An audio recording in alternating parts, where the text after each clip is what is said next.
Chapter 2 Minangkabau Society Government. The government of Minangkabau is essentially tribal rather than territorial, and the actual rulers of the land are the chief suku heads, the Datuk Nan Berampe. These heads, as will be explained presently, receive their orders from lower family councils and therefore are representatives rather than governors. Nominally, in Hindu times, the independent village states or negari form one nation with one language and one ruler, the Yang Dipertuan. Actually, this rajaship was utterly foreign to native concept and never integrated into the Minangkabau adat. While in Minangkabau exogamy and matrilineal succession are the rule, the Rajas always married within their own family and the eldest son succeeded his father to the throne. On the authority the Ra- only the authority on the only authority the Raja had was that of intermediary in the petty wars fought between the Nagari. When such a war had lasted a long time without a decisive victory, the Raja sent a messenger with a yellow umbrella to the struggling Nagaris. This emblem was planted on the battlefield for the purpose of establishing peace. If both parties continued the struggle, however, the Raja did not further in the matter. He had no army to enforce his power, nor did he try to arbitrate. The Hindu line of Rajas appeared satisfied with the honor paid them and the taxes. They were kings without soldiers, the poorest pretense of monarchs, the world has known. With the disappearance, the actual government of the Nagari went on quiet as before. While then, the Nagari is the autonomous state. Actually, this concept also is apt to be misleading, for in each Nagari there has to be representatives of the four chief suku, and the head of this furnishes the highest council. The chiefs, in fact, could function equally well without the Nagari, which is but the Hindu ideas of territorial government superimposed upon the native genealogical rule. In fact, more residents within a Nagari does not furnish a stranger with rights of citizenship. For this, he has to be adopted into a ship. It is the suku, or rather that portion of a suku which resides in certain Nagari and not the Nagari, which furnishes the highest unit of government. Unfortunately, the history and significance of the suku is by no means clear. In Malay, the word means leg of fourth part. Evidently, however, the word is original to Minangkabau, since here the suku corresponds to the sheep marga, of the Bataks. The fact that the originally the Minangka, the fact that originally the Minangkabau had four sukus, no doubt caused to suku to have the meaning of four among the Malays. Certainly, the word does not necessarily mean four, for the Gayo ship is called either Kubu or Suku, or likewise in the Lampong district, Suku is sometimes the names of relatives in the village. The Minangkabau themselves believe the Suku to be of Hindu origin and ascribe the founding to the sons of modern Indo-Jati. Certain Dutch ethnographers, including Willink and Westerneck, believe that the Suku were founded by the Hindus for governmental purposes. It appears probable, however, that the Hindu found a ship system here elsewhere in Sumatra and made use of it for governmental purposes. Originally, the four sukus were the exogamous units of Minangkabau. They are again were divided into two sections of muitis called laras and named after the suku of which they were composed. Thus, one laras was called Bodi Chaniago. Thus, thus one laras was called Boni Chaniago and the other Koto Piliang. The word laras is Javanese and means symmetrical or harmonious. The presumption is, therefore, that the Hindu Javanese found the Minangkabau sukus divided into two unnamed parts, which they called Laras. The Minangkabau people have two traditions concerning the Laras. According to the first, these moieties were instituted in legendary times for the purpose of preventing incest and later split up into the four sukus. According to the second tradition, the Laras were instituted as territorial divisions from which the present-time Negari have arisen. At the time of the conversion of Minangkabau to Mohammedanism, the Laras already were territorial units. It's slightly different at that. Bodi Chaniago had the milder criminal code of the two. The arrangement of the ballets was also different in the two Laras. In Bodi Chaniago, the flooring was level so that all the ships sat at the same height, while in Kotopilian certain ships sat on an elevation.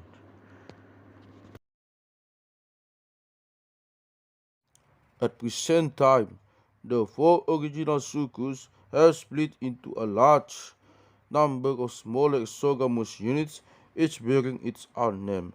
Some authorities state there are 24 of these units, while others claim 27. The divisions of a village, the hamlets, also have been named suku, since each division would naturally be inhabited by one genealogical family and hence acquire a suku nomenclature. Thus, if a village is inhabited by four of these large families, it would be said to have four sukus or quarters. The two smallest independent unit of government in Minangkabau is the Sabuah Parui, which consists of all those who have descended from a common female ancestor. The Sabuah Parui then comprise the children, their mothers, aunts, uncles, cousins, and grand-aunts, and granduncles, usually up to the fifth generation. All those who have the same dwelling district in the same tomb, the same dwelling place and the rice fields. The Sabui Parui lives in the section of a village and have over its chief or Panghulu one on chart. The chief is chosen from the male relatives of the oldest woman of the lineage, as the name implies Hulu, meaning to begin or the first. The lineage again is divided into branches or families called jurai. Each jurai lives in a separate house and is ruled by the oldest brother of the oldest woman of the house, providing the men befitted for the office. Thus, 1 and A are mamaks of the respective houses B and C. It must be noted that the term mamak means mother's brother here as among the Karo Bataks and is Tamil in origin. The head of the house may be simply a mamak, of, or if he also is head of the Sabuah Parui, he may have the title of Panghulu. The government of Minangkabau rests primarily on two concerns. First, that the of that first that of the village of first that of the village Panghulus who meet in the village ballet, and secondly on the foreheads the Nagari Sukus, the Datuk Nam Brampe, who meet in the Negari Balai, while the actual enforcement of law rests with the Mamaks and the Panghulus. The executive power is in the hands of the Suku chiefs. The Panghulu has a double function. As a Mamaki simple house father, acting upon the advice of his house companions. As a Panghulu, he is representative of his family in the state. As such, he is only responsible to the other Panghulus and the Suku heads. The Panghulu has to take care that his underlings keep the adat and the Mohammedan law syarat or be punished. He is the trait d'union between his Sabua Parui and the Suku and between his family and the Nagari. He also is the repository of family traditions. He sees He sees to it that the members of his family perform the appointed tasks, the making of roads, building of palaces or mosques, etc. He is also responsible for the fidelity with which the Mamaks under him perform their tasks toward their various jurai. The Panghulu has the duty of bringing the demands of his family to the attention of the Suku chiefs and to the other Panghulu when they are sitting in the council. If he fails to act as just representative, his family may complain over his head, and he may be displaced or even cast out of his family. The Panghulu always must be informed of everything that happens within his family among the anak buah members of Sabuah Parhui. No children can be born, nor death occur. No, no child can be born, nor death occur, no marriage contracted, but the Panghulu must be informed of it. No contract can be closed by his anak buah, no money given out or land given in lease or important act of trade, but that he must receive word. He keeps account of the harto pusako, the communal property and the harto pancarian, the individual property in his family. Not alone does he know the affairs of his own family, but he also knows the entire history and the anecdotes of the other Sabwa Paru in the Nagari. When he becomes aged and feels that the end of his life is close at hand, he hands over these traditions to his younger successors. The Panghulu possess no executive power but are mere representatives of their families. Executive power rests alone in the hands of the Suku chiefs, but this act more this act more as advisors than as lawmakers. They also receive the orders from below and are unable to do anything of their own initiative. Several important points must be noted in this system of government, which is the most truly democratic form which could be devised. 1. The real sovereignty of the state rests with individual samanders or families. A mamak never forms decisions on his own account. Important questions first are discussed in each household under the direction of Indua, the oldest woman of the house, and then debated among the masculine members of the family and the mamaks who carry out their orders.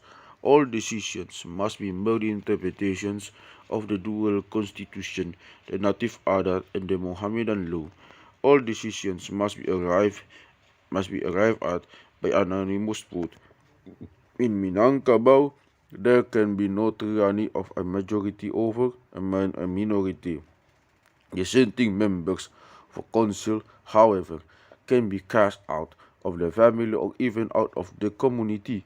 Minangkabau is a true gerontocracy, for the oldest male member of each jurai is eligible for the position of mamak. The mamak of the oldest jurai of the Sabua Parui should become Panghulu, and the oldest branch of the Suku in the Nagari should place its Panghulu in the Nagari Council. This system then stresses universal suffrage, security of possessions, and immutability of constitution. It is fastened to the traditions of the past and will be ill adapted to the vicissitudes of war of commerce. It has maintained the average male above the line of poverty and provoked the immigration of the more energetic. Similar to most primitive communities, accession to office is a matter of inheritance. Here, through the female line with the proviso that the successor have the proper qualifications. A candidate for the office of Panghulu must be normal, but both physically and mentally, and must always have conformed to the adat. He must be capable for the position, neither over or under opinionated and trustworthy. If he be too young, an older relative performs the functions of the office for him. Before a man is lifted up to the position, the consent of his family must be obtained. The family candidate must be approved by the head of the suku. If the Datuk Nan Berampe cannot agree on the family choice, another candidate from the same line has to be chosen. Another primitive factor in the Minangkabau adat lies in the fact that the rewards of office are honorary rather than pecuniary. In the first place, the Panghulu inherits an honorary name, Galak Pusako, which can be freely mentioned in the place of his real and secret name. This honorary name is thought to outdate Hindu times. It cannot be altered and is handed down in the family with the position that, again, the Panghulu is entitled to wear special clothing and the kris as emblem of office. He is only treated as Panghulu while wearing those badges of office. Finally, the Panghulu has special place of office at festive occasions. Both honors and status are pyramided in Minangkabau, and the suku chief receives all the honors and titles of lower positions as well as his own special prerogatives. As Mamak, he is simply the housefather of the oldest Jugai of his family. As Panghulu, he is an officer of the state in the midst. As Datua Nan Kaampe, he is the highest state head in the complex of families forming his suku. And finally, in conjunction with the three older suku chiefs, he forms the government of the Nagari. Social classes. Unlike the Bataks, Minangkabau lay but little stress on social classification. Indeed, before the days of Hindu influence, there could have been no other classification between individuals other than an age distinction. At present, the nobility are called orang bangsa, bangsa from Sanskrit, from sa, race. The nobles are the oldest families in the community and therefore supply the head officials. Families therefore to marry their daughters off to other families of equal standing and of antiquity. Slavery originally was unknown to matrilineal Minangkabau. All the flourished in the patrilineal communities of Nias and Batak land. In these countries, slavery was primarily due to war and debt. In institutions which were almost foreign to Minangkabau adat. While Hindu civilization introduced the idea of slavery, it was not until the Prague rebellion that slavery became widespread. Property. Minangkabau property at present time is divided into two classes: communal property harta pusako and private property harta pancarian. The word pusako is borrowed from the Sanskrit and means, in the original language, those things which help to sustain life. In Indonesian, pusako means inherited things. It appears probable that, at one time, all Minangkabau property was harta pusako. There is no law of testament in the highlands of Minangkabau, since after the death of an individual his harta pancarian is simply joined to the harta pusako of his jurai. Even during his life, the individual has not full control over his own earnings atau pancarian. He has full use of his private property and can enter into contract concerning it without the consent of his mamak. But so far as it consists of immovables, he cannot give it to strangers or even to his own wife and children. The harta pusako may be immovable possessions such as rice fields, cultivated fields, grass or meadow land, houses, rice granaries and stables, but it may consist equally well of movable goods as gold and silver work, costly clothing, weapons, carabao and cattle. The harta pancarian likewise consists of both movable and immovable goods. The earnings of the day, mechanic, and of the merchant are harta pancarian. The cultivator of a piece of wasteland takes the land as harta pancarian. In short, all the property which a person possesses as harta pancarian rests on personal labor. The oldest harta pusako are known as harta mana and are inherited from ancestral mother. All the members of the Sabuah Parwi have a claim on this, but the harta pusaka which acquired later belongs to the various branches jurai. As property becomes harta pusaka, only the succeeding but not the lateral or preceding generations have claimed it. The mamak is administrator over the harta pusaka which belongs to his jurai, and the panghulu is administrator over the harta pusaka which belongs to his jurai, and the harta pusaka which belongs to entire Sabuah Barui. The property system of Minangkabau acts as a preventive to the squandering of wealth. Yet there are cases where the harta pancarian is not sufficient and the harta pusaka has to be loaned or rented out. It is only sold, however, as a last resort and with the consent of the entire family. According to the added, the harta pusaka can be sold for debts, which can have been on 13 the following manners. 1. The cost of burial of a family member. 2. The cost of marrying out a virgin. 3. In order to prevent the family house falling into decay. 4. In former days, to pay wargil bangun, where the slave himself had no sufficient property. 5. At the present time, a few families are willing to pay the expense of a trip to Mecca for their members out of the harta pusaka. The harta pusaka is divided only when a Sabuah Parui goes into division. If, however, a daughter section migrates into another negari, it loses its share of the harta pusaka. Land. Real estate in Minangkabau is always privately owned by a negari in the first place, and land, if cultivated, given either to a Sabuah Parui as harta pusaka or to the individual reclaimer as harta pancarian. Land is divided into two categories: tanah mati dead land or jungle land, and tanah hidui living land or cultivated land. The tanah mati belongs to the nagari, but without being worked it cannot become the private property of families.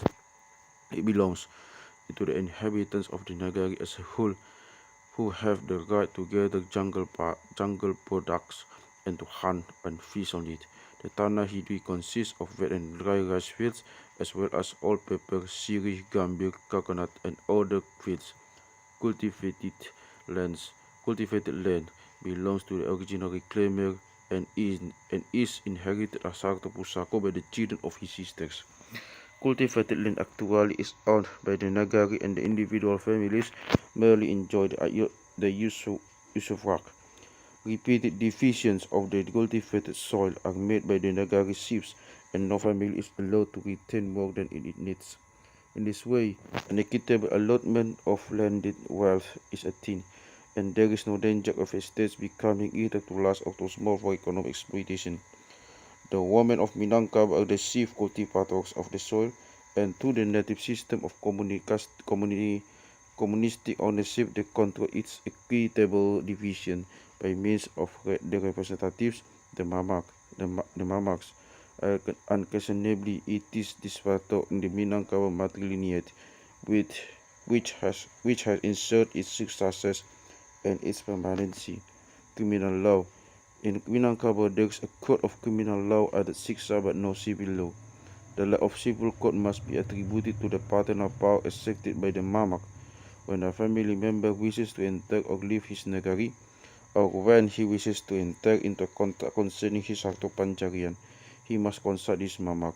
In cases of dispute concerning the fulfillment of contracts, the mamak decides on the merit of the case, or the matter may be brought before the higher court, even to the nagari chiefs. A family member who disobeys the orders of his mamak can have his share of the harta pusaka withheld. If he wishes to obtain this back, he must conciliate his chief and give a feast. The native criminal code has not progressed beyond the law of blood revenge and record. In spite of Hindu and Mohammedan influence, the Minangkabau recognized no crimes against the state or deity. This backward aspect of Minangkabau law is due to the fact that in the matrilineal regime, the family is the state. Among the Bataks with the better developed state government, treason formerly was the graves of crimes against the state. since in Minangkabau crimes often merely the offender and his family. Money compensation can atone for all misdeeds. The fine, however, paid by the guilty party goes not only to the wrong party but also to the naga receives, who receives the compensation party due to the fact that he is head of the wrong party, and partly due to the fact that he is an expert in pronouncing judgment. The Nagari chief does not seek out the criminal, however waits until an accusation is brought before him. In the case of murder, no distinction is made between intentional and unintentional homicide. A distinction is made, however, between the word of Panghulu and an ordinary man, an adult and a child, a man and a woman, in terms of where guilt. In spite of the matrilineal, a husband has the customary Indonesian right of killing a guilty pair if they are caught flagrante delicto, and a thief may also be killed if caught in the act. Judgments are made in court on the basis of material evidence than those of tokens, and the oath and ordeal. And on the basis of Tando Jehe, a case can be brought to court, but no conviction obtained. With Tando Jemo as footprints, or when the accused was seen near the place of crime, the accused must perform a purification oath. Only Tando Beti convicts as a piece of cloth cut from the criminal, or when the accused sold stolen goods under price. Since a family is responsible for the crime of its members, it, to necessity, has the power of evicting black sheep from its bonds, the buang hutang. Women, however, are treated as subjects and not subjects of the law.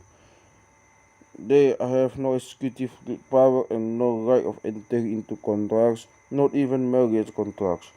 Therefore, they are powerless to commit crime and cannot be cast out of the community. Wheeling sums up the Minangkabau law by stating that there is here no real judge, no indictment, and no actual law case. Kinship usage. Minangkabau kinship. Minangkabau kinship terms are divided into three groups: the cognate, diagnate, and terms of affinity. While the last two groups are fairly complete, this fiction is supported by the local proverb that a rooster can lay no eggs, and that children owe their existence entirely to the mother by the fact that only the descendants in the female line live together in the communal house, and by the denial of actual forms of marriage. Minangkabau society in this represents is quite similar to that of the Jawai branch of the Khasi of Assam. According to Minangkabau adat, a man neither gains possession of a woman by marriage nor a woman a man.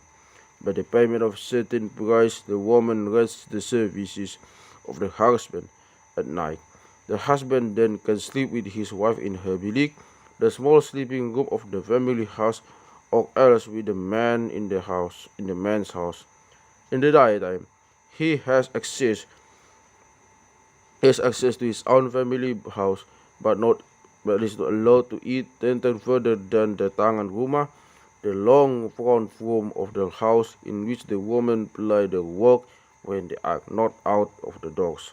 The Minangkabau man has no rights over his wife other than to demand that she remain faithful to him.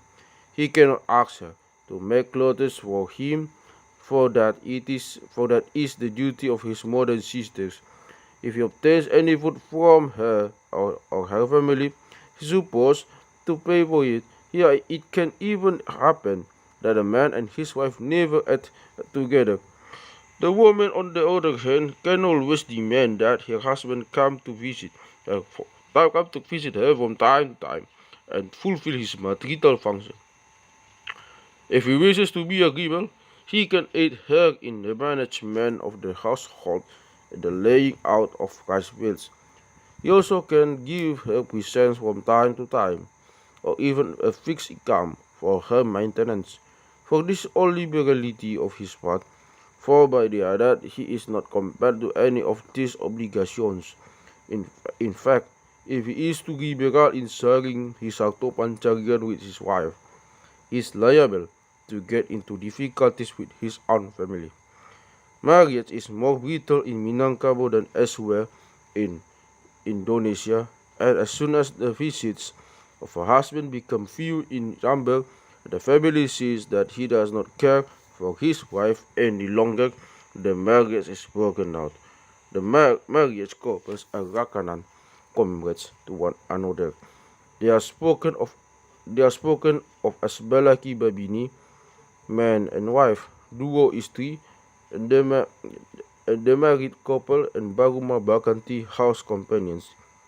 A married woman is called padusi or paradusi, a man anak gadis, and a widow or divorced woman orang gando or barando.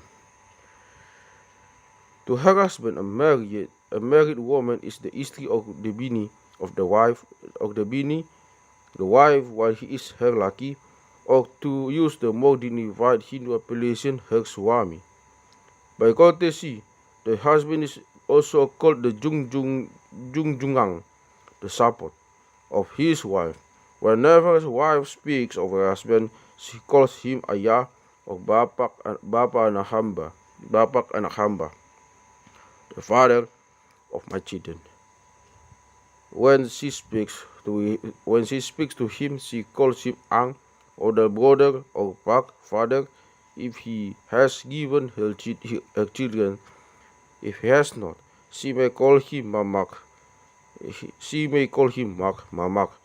She may also call him tuan, or simply label by him or by his profession.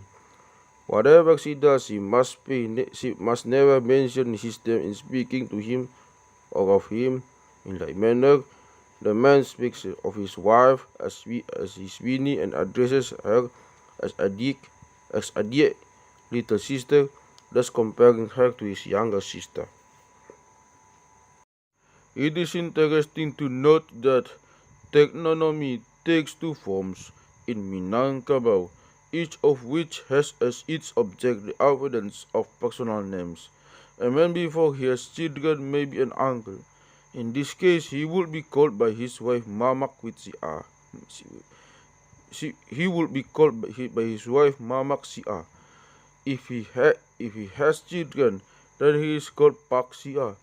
In the same manner, the parents-in-law must refer to their son-in-law either in his capacity of uncle or father and of so and so. However, a mother-in-law can address her son-in-law as Dawan and the son-in-law his father-in-law as Angku. Joking and avoidance customs, as well as the laws of incest, are not so rigorously enforced in Minangkabau as among the Bataks. They are nevertheless of the same nature. A father may not caress his daughter, nor may brother and sister be demonstrative with one another. The law of the family covers the entire suku, and all suku, acquaintances of opposite sexes, must be very reserved. On the other hand, men and women of different suku may be very forward in their behavior, especially if they are not married. There is one striking point of difference between the Minangkabau and the Bataks. In Minangkabau, boys and girls, before they become engaged, can mingle freely, but once engaged, they must rigorously avoid speaking or meeting each other. Among the Bataks, engagement is merely one form of trial marriage. Parents-in-law and children-in-law, regardless of sexes, are forbidden to be familiar, cordial, or just with one another. They are not allowed to sit on the same mat or bench or eat from the same board or banana leaf lest their finger touch. In the same way, sibling-in-law of opposite sex never joke and avoid one another. Theoretically, the sebuah parui of the husband and that of the wife are broke into no relationship with one another by marriage between members. Actually, however, marriage has preserved its aspect of group exchange here as among the Bataks. Thus, after the death After the death of one's wife, it is deemed highly desirable to marry one of her sisters so that the bond between the two families should not be broken. It also is considered desirable that a man marry the widow of his deceased brother for the same reason. Cousin marriage is not prescribed by the Adat, and the kinship nomenclature does not reflect the form of union, yet it is nevertheless the custom for a family to pick out the son of the mother's brother anak mamak or the father's sister kamanakan bapa, and the most suitable husband for the daughter. It is in this way the family believes itself assured of having a son-in-law of the same social standing as themselves. Marriage restrictions. Marriage has been shown to be exogamous, and a woman must marry a man not only for different sabra parui but also for a different suku. Incest is called sumbang in Spanish by disowning. In regard to other restrictions on marriage, the Mohammedan law at present time is followed more closely than the native adat. Thus, while a woman might marry a half-brother from different father according to native adat, this is seldom done. While in some districts a man is prohibited taking more than one wife, in others certain of the wealthy marry for, according to Mohammedan law, spending a month with each. According to Mohammedan custom, a man is not allowed to marry two sisters at the same time. A parent-in-law cannot marry a child-in-law, nor a brother-in-law, a sister-in-law, while the spouse is living. Previously, native adat forbade a virgin contracting a marriage with a man outside of her nagari, and today this seldom is done. A woman who already has been married or is allowed to marry a stranger. Marriage, as among the Bataks and other primitive peoples, bakeloks and spinsters are almost unknown in Minangkabau. A spinster is said to receive the derisive nickname Apaguna. What is the use? There is no reason for a Minangkabau woman to remain unwed, for her family finds a husband for her while she is still a young girl. Later, when she becomes widowed or divorced, she seeks her own mate. In a later marriage, a woman must receive the consent of her mama in order that she may be assured that her spouse will be welcome in the family house, but the man need consult no one. Only the first marriage is deemed of social importance in Minangkabau. This is contracted without consulting either the boy or the girl by the two jurai concerned in the matter. Boys are usually married off at about age of 15, the time of their circumcision, and girls at the time of their first menstruation. In spite of the social importance attached to this early marriage, it seldom has any lasting effect, and a woman not very infrequently has changed mates five or six times before she arrives at the age of 20. If the Batak woman may be said to enjoy her freedom before marriage, then her Minangkabau sister has her opportunity in postnuptial days. After all the older brothers and sisters of a girl have been married off, the family decides on a suitable husband for this daughter and employs go-betweens to sound the feelings of the boy's family. If the consent of the latter family is obtained, the family of the girl sends small pledges tandos and receives tandos in exchange. The heads of the sukus are informed of the engagement and it is made public. If the affair be broken off later, either before or after marriage, the tandos are returned. Tandos are exchanged at the time of any contract with the same purpose as at the betrothal. Naturally, if one party breaks a contract, the other party can claim possession of both tandos. What if a contract is broken by mutual consent? Tandos are returned. 4 or 5 days after the exchange of tandos, the family of the girl again sends presents and receives chickens, earthenware, and clothes. This is called the release for the cello sitting with the crossed legs. After this, the two families can be more familiar with one another. If these presents were not given, the children born of the marriage could demand help later from the family of the husband. Engagements usually last but a short time. They may, however, last a year or two if the engaged people if the engaged couple is too young to marry. When important preparations have to be made for the wedding, or when an additional wing has to be put on the family dwelling. If the engaged couple are children and the engagement is of the same of some duration, they live alternately in one another's house, although they are not allowed to come into contact. This is to maintain the bond between the two families. The actual wedding ceremony is conducted with great festivals and feasting, especially if the bridal pair come from prominent families. In pre-Islamic times, the mama of the woman and the mom of the man perform the final ceremony. Now, it is usually the father of the woman who acts as her wali guardian and gives her away. And as in southern India and everywhere in Indonesia, the central act of the wedding ceremony consists of the bride and bridegroom eating together. Contrary to Mohammedan law, the greater part of the expense of the wedding is borne by the family of the bride.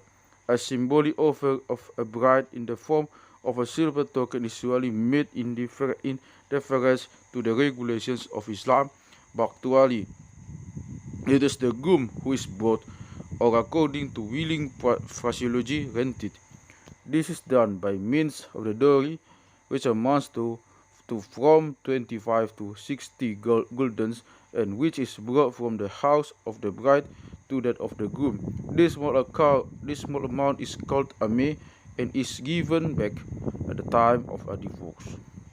Delayed consummation of the marriage occurs in the district of Agam, a custom which is also found in Java, Aceh, and elsewhere in Indonesia. The bridegroom spends the night following the wedding with his wife in her bilik, and the chats with her, but etiquette demands that the pair or the wife's other relatives also be present, and that the newly married couple enjoy no great amount of familiarity.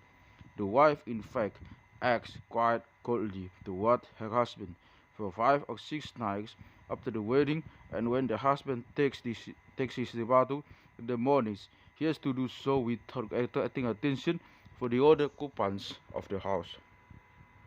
A mock ceremony of bridegroom capture takes place the first morning in a manner somewhat similar to that of the matrilineal garos of Assam. After the husband has chatted with his bride all night, he goes secretly to his own home in the morning. But a deputation of young men is sent by the family of the bride to round him up, and they bring him back by pretended force to the house of his bride. The ceremony is held in imitation of the actions of a bull, who, not being used to a strange style, runs away and has to be led back. Among the patrilineal Bataks, the bride has to be led weeping to the home of her husband. Here, among the matrilineal Minangkabau, it is the husband who has to be led protesting to the home of his bride. In Batak land, if a family is in danger of dying, or a man is married into the family so that there may be male children to inherit the property. In Minangkabau, the situation naturally is reversed, and when a family is in danger of dying out, a woman from the same nagari, if possible, is adopted so that her children may inherit.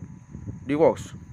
The dissolution of marriage while both parties are alive is called bacarai hidui, to separate life, while dissolution through death is called bacarai tambilan, separation by means of a spade. At present, in portion of Minangkabau least influenced by Mohammedanism, divorce is conducted without any formality. Formally, this was so in all of Minangkabau. A man simply packs up his things and leaves. He tells the motive to his family and his acquaintances, while the woman or her mother tell it to the mama. The penghulu has nothing to do with the divorce. If a woman wishes to get rid of a man and has no grounds for divorce, she simply furnishes notice by changing her sleeping quarters. The man takes the hint and ceases coming to the house. Childbirth. During the birth of a child, the husband must not be present in the house. The husband and the midwife are supposed to be ashamed of each other and therefore practice avoidance. The afterbirth is placed in a purse woven from banana leaves and is buried under a certain pillar of the house. 3 days after the birth of the child, the, the, the mother gets up to perform like housework. If she is very weak, however, she is allowed to remain in bed 15 days. During this time, she is not allowed to eat red peppers, root vegetables, sweets, or condiments with her rice. She lives on dried fish, salted dried rice, and dried meat. The foods taboo are supposed to heat the blood. Sweets cause pain. No restrictions are placed on the father. Treatment of children. The children are not brought up by any particular member of the Jurai but by the female relatives as a group, all of whom have the right of correction and all of whom join in deciding on the child's career and marriage. The oldest woman of the Jurai has the most to say in these matters, together with her male representatives, the Mamak.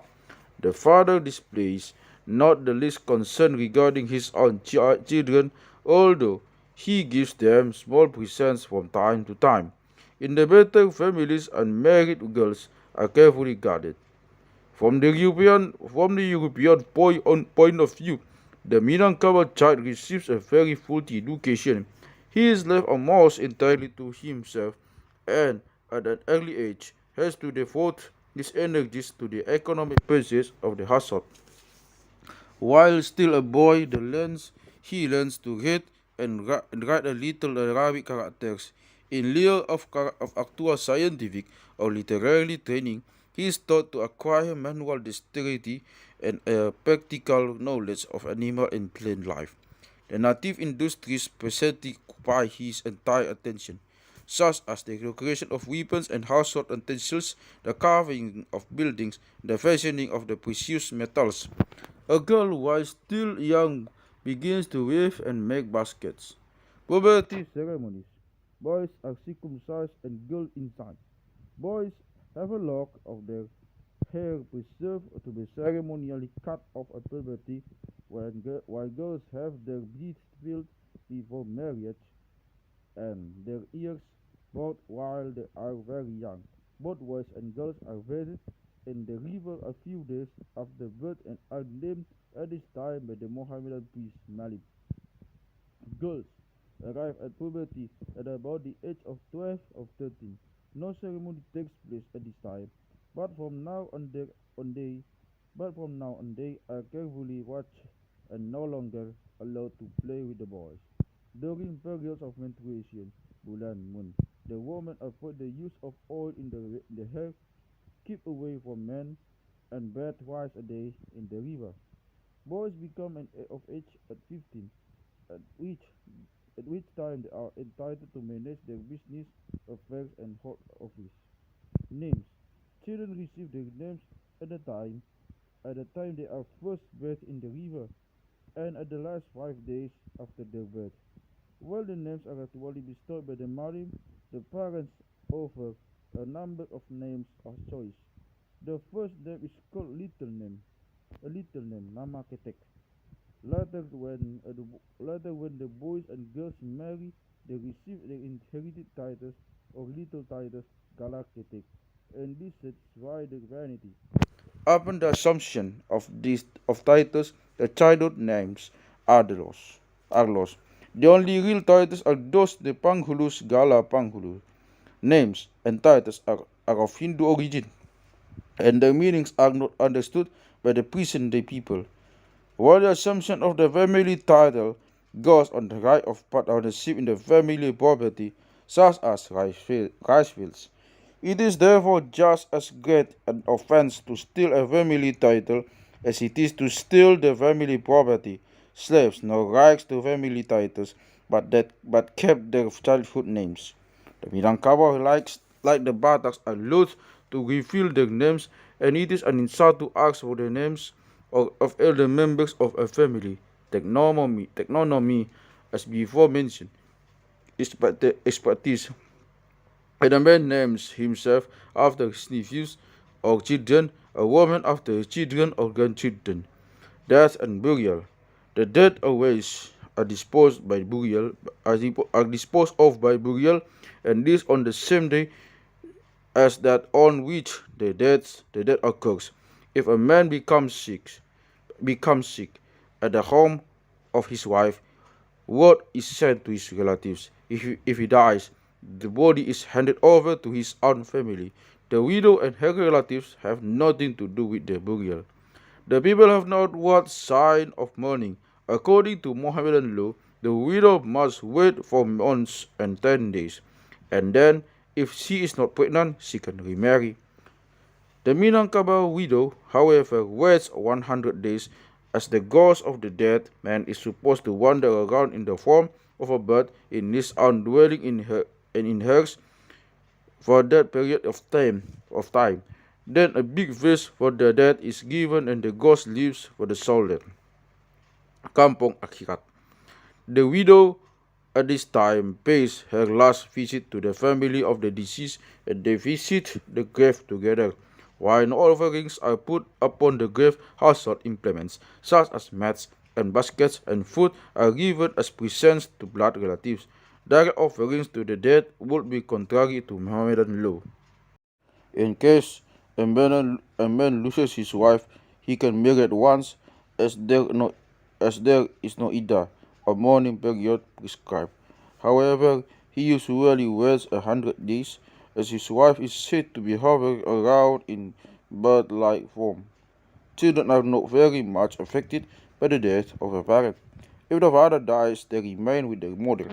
If the mother dies, the father can remain one or more of the children. Usually, however, he is content to visit his offspring from time to time. The patrilineate and the matrilineate. A study of the two neighboring but opposite systems of government and property ownership in Sumatra furnishes conflicting proof that both the patrilineate and the matrilineate have developed from a common form of bilateral family, and that in neither case has the system attained full development. Government among the Bataks is entirely in the hands of the man. Yet the voice of a woman is sometimes heard in the council house. Women exert great influence on governmental decisions in Minangkabau, but a woman never can be either mama or panghulu. Among the Bataks, women own no property, and they themselves are said to be property, although they can be neither sold nor abused. The Minangkabau women nominally own all the inherited property, but the actual title to the property is in the hands of the man. The women have not the legal right to make a contract, not even dispose of themselves in marriage. Among the Bataks, a woman is sold as a commodity into marriage, while in Minangkabau a fine pretense is made of hiring the husband by the family of the woman. Yet, both cases yield on analysis of the substratum of wife exchange, where a woman from one family, ship, or moiety is treated from a woman of the other. Logically, the Batak woman should be chaste when sold into marriage, while her Minangkabau sister should merely hire a husband after a long and eventful spinsterhood. Yet the very reverse of this situation is the case.